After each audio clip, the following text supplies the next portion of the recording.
Hi friends, ఎలా ఉన్నారు? నేను మీ దత్తు. ఇండియా ఎప్పుడు అభివృద్ధి చెందిన దేశంగా మారుతుంది? ఒకసారి తెలుసుకునే ప్రయత్నం చేద్దాం. సో, తప్పెక్కడుంది? ఎక్కడ మిస్టేక్ జరుగుతుంది?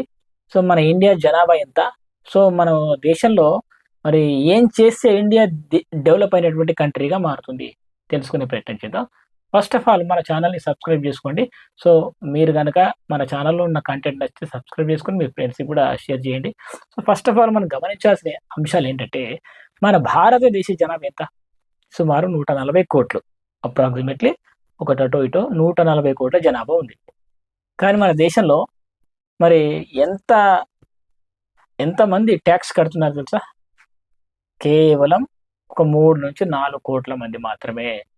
అంటే 100కి కేవలం ఒక 1%, 2% మాత్రమే. అందులో 8-9 కోట్ల మంది ఐటీ రిటర్న్స్ దాఖలు చేస్తారు. కానీ అందులో 50% జనాలు అసలు వాళ్ళకి ఐటీ పడదు. అంటే దాఖలు చేస్తారు గానీ వాళ్ళకి ఐటీ పడదు. ఆ నియమం ప్రకారం. మిగతా కొంతమందికి మాత్రం ఐటీ పడుతుంది. అంటే సుమారు ఒక 3,00,00,000, 4,00,00,000 మంది మాత్రమే మరి ఇన్‌కమ్ టాక్స్ కడతారు. అంటే 140,00,00,000 జనాభాలో మనోళ్ళు కేవలం ముగ్గురో, నలుగురో 140,00,00,000 జనాభాలో ఒక 3-4 కోట్ల మంది టాక్స్ కడతారు. ఇంతవరకు బాగుంది. మన ఆర్థిక వ్యవస్థ ఏది? ప్రపంచంలో నంబర్ 1 ఆర్థిక వ్యవస్థ అమెరికా. $29 ట్రిలియన్. రెండో స్థానంలో చైనా $19 ట్రిలియన్. ఆ తర్వాత జర్మనీ.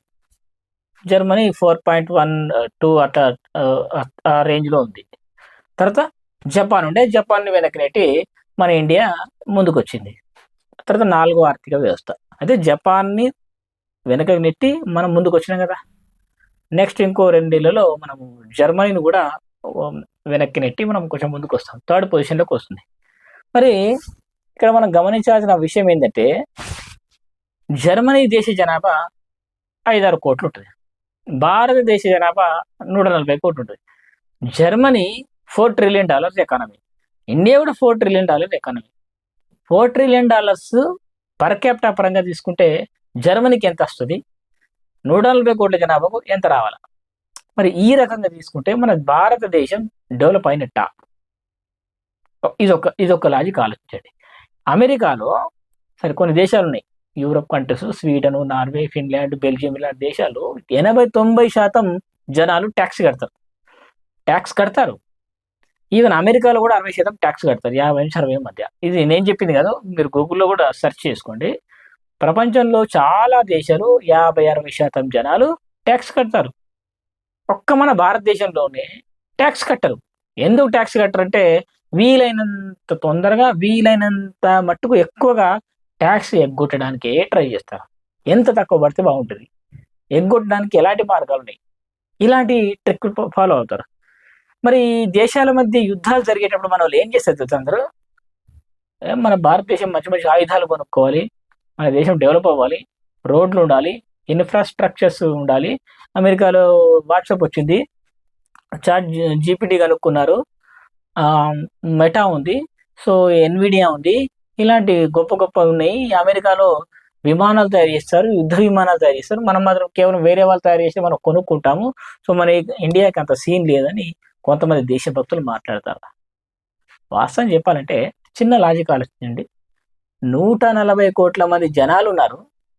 కేవలం 3 లేదా 4 కోట్ల మంది మాత్రమే టాక్స్ కడుతున్నారు. ఇండియా ఎట్లా డెవలప్ కావాలా? అంటే మన భారతదేశంలో కోటీశ్వరులు లేరా? సో, కోటీశ్వరులు లేకుండానే మరి మన భారతదేశం ఎట్లా సర్వే కాగలుగుతుంది? మన దేశంలో ఎంతో మంది టాలెంట్ ఉంది. ఇతర దేశాలకెళ్తున్నారు. వాళ్ళ టాలెంట్‌ని వేరే దేశాలకు డబ్బులిచ్చి మంచిగా వాడుకొని వాళ్ళు ఇన్నోవేషన్స్ కొత్త కొత్తయి కనుక్కుంటున్నారు. మరి మన దేశం ఎందుకు ఇవ్వలేకపోతుంది? మరి ఉచిత పథకాలంటారు. లేదంటే ప్రభుత్వ ఉద్యోగుల జీతాలకే ఎక్కువబోతున్నట్టు అదంతా అబద్ధం, వేస్ట్, ఫేక్ అది. నిజంగా దేశభక్తి ఉన్న మొగోళ్ళైతే, సార్ నాకింత ఆస్తుంది. నాకు 100 కోట్ల ఆస్తుంది. నా ఆస్తికి నాకు ప్రతి సంవత్సరం ఒక ₹1,00,00,000 ఇన్‌కమ్ వస్తది. ఫర్ ఎగ్జాంపుల్ ఒక ₹1,00,00,000 బెట్టి 100,00,00,000 వద్దు. ఒక ₹1,00,00,000 ఇన్‌కమ్ ఉంది. ₹1,00,00,000 ఇన్‌కమ్ ఉన్నప్పుడు నాకు టాక్స్ 30%, 33% ఇట్లా కట్ చేసుకోండి. నిజాయితీగా ముందుకొచ్చి ఎంతమంది టాక్స్ కడుతున్నారు?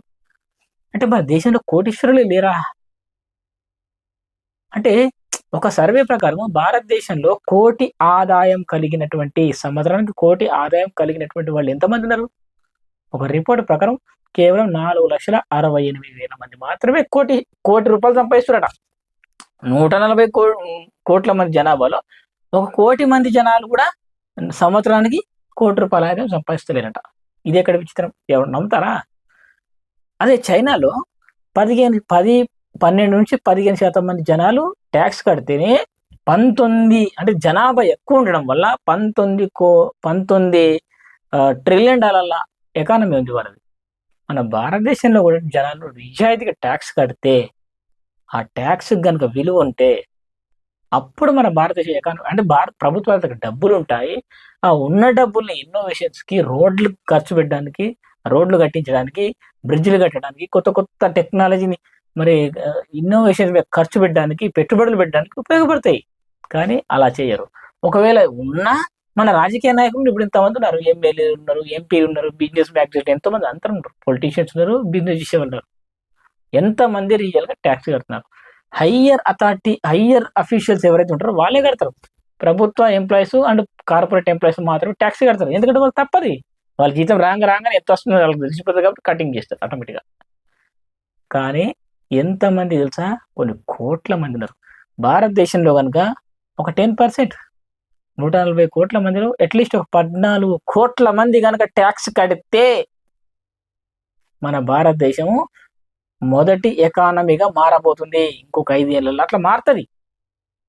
కొత్త కొత్త ఇన్నోవేషన్స్ వస్తాయి. ప్రభుత్వాలు పెట్టుబడులు పెడతాయి. మంచి మంచి ఐడియాలు ఉన్న వాళ్ళకి స్టార్టప్ పెట్టుకోమని అవకాశాలు ఇస్తాయి. కానీ మన దేశాలు అట్లా కట్టరు. ఏమనంటే యుద్ధం జరిగితే ఆ పాకిస్తాన్‌తో పోల్చుకుంటారు, ఇటు చైనాతో పోల్చుకుంటారు. ఏమనంటే నువ్వు చైనాతో పోలుస్తున్నావు కదా, మన ఇండియా టాప్ కాదనలే, దేశభక్తులు ఉన్నారు కరెక్టే. కానీ దేశం మీద ఉన్నటువంటి ప్రేమను ఎట్లా ప్రూవ్ చేసుకుంటున్నావు? ట్యాక్స్ కట్టాలి ఫస్ట్. నువ్వు ట్యాక్స్ కట్టి మరి నీ దేశం మీద ఉన్న భక్తిని కూడా ప్రూవ్ చేసుకో. నా దేశం కోసం నేను ట్యాక్స్ కడుతున్నా, బాధప్తా కడతాను, కట్టాలా, సంపాదించే వాళ్ళనే కట్టాలి అట్లీస్ట్. కడితేనే కొత్త కొత్త ఇన్నోవేషన్స్ వస్తాయి, పెట్టుబడులు వస్తాయి. సో మన వేరే దేశాలు ఎవరన్నా పెట్టుబడులు వచ్చి పెట్టండిరా బాబు అనడానికి బదులు మనమే కొత్త కొత్తగా కనుక్కోవాలా, ఖర్చులు మనం సంపాదించుకోవాలా. కాబట్టి మన దేశంలో నాలెడ్జ్ ఉన్నది, కొదవలేదు. నిజాయితీ పరులైనటువంటి పొలిటీషియన్స్ కావాలా. పొలిటీషియన్స్ ఉన్నారు. ఎంతమంది పొలిటికల్ లీడర్స్ ట్యాక్స్ కడుతున్నారు? కోట్లుంటాయి. యాన్నో ఒక ల్యాండ్ కొని పడేస్తారు, అయిపోయా. ప్రభుత్వ రూల్ ప్రకారం ఏముంది? ఎవరైతే ట్యాక్స్ కడతారో అంటే నీకు ₹1,00,00,000 ఆస్తున్నా నీకు లాభం లేదు. నీకు ఇన్కమ్ ఎంత, ఆ ఆస్తి మీద నీకు ఎంత ఇన్కమ్ వస్తుందనే దాన్ని బట్టి ఆదాయం చూస్తారు. అట్లా ఆదాయం ఉన్న వాళ్ళు కూడా చిరు వ్యాపారం, మీడియం సైజ్ బిజినెస్ చేసే వాళ్ళు కూడా ట్యాక్స్ కట్టరు. చిరు వ్యాపారులు ఇడిచిపెట్టు, పెద్ద వ్యాపారులు కడతారు. అలా తప్పదు కాబట్టి అకౌంట్స్ మొత్తం చూపించాలి కాబట్టి. ఈ మీడియం రేంజ్లో ఉన్నటువంటి వాళ్ళు ఎవరైతే ఉంటారో వాళ్ళు చాలా మట్టుకు ట్యాక్స్ కట్టకుండా ఉండడానికి ట్రై చేస్తారు. ఇలాంటప్పుడు మన దేశం ఎలా అభివృద్ధి చెందుతుంది?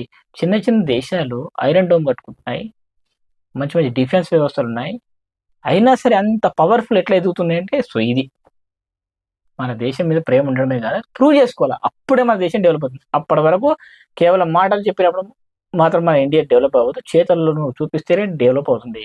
సో ఇలాంటి మరిన్ని అప్డేట్స్ కోసం మన ఛానల్ సబ్స్క్రైబ్ చేసుకోండి. Thanks for watching. బాయ్.